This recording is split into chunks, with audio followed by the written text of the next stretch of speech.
Hey guys, another van vlog here for you. I want to talk to you today about being resilient. How do you become resilient? Resiliency and grit can actually be measured. And these are things that we need in our life, in our family, in our marriage, in our business, in our time with our children. If you manage anybody in any capacity, you need to be growing in resilience. So let's get to it. You may think that what you're going through right now is so difficult, so complicated, so uncomfortable, but I promise you, you have already gone through difficult things in your life. You need to be able to draw from those times that you had already that were difficult. Remember that God was faithful in those times. Remember that resources came to you. Remember that there was a solution. Remember that there was a way out. Remember that you're not where you were. As you do this, you will discover that resiliency is part of now what's been built into you so that you can face the hard things that are coming to you presently. Resiliency is all about persistency and consistency. So it's not enough for you to just be facing obstacle after obstacle after obstacle and then choosing to overcome. What it is when those obstacles come, you realize that it's now an opportunity for me to grow in resilience.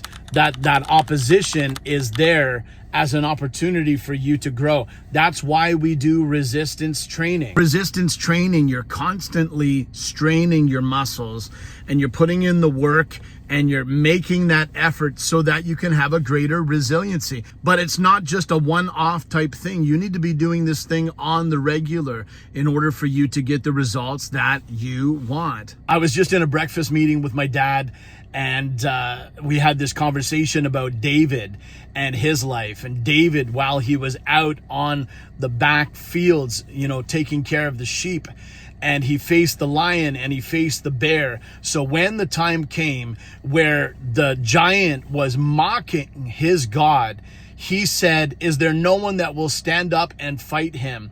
And he spoke to the king and he said, "King, I have faced the lion and the bear."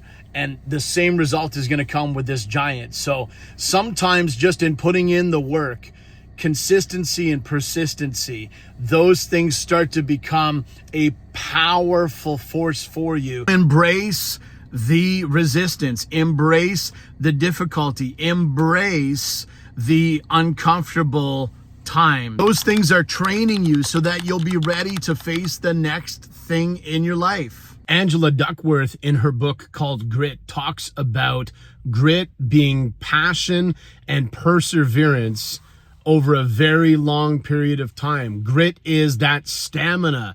Grit is you sticking with your future. Don't give up. There's this passage in scripture where David says this: I would have lost heart. I would have become discouraged.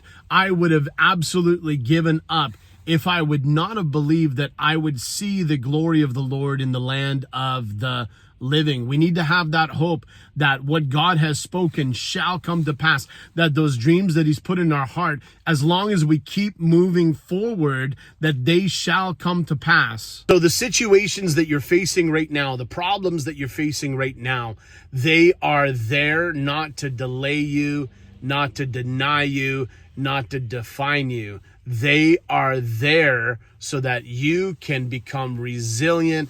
They're there for you to become strong. They're there for you to become a gritty person. Don't give up. You've got this.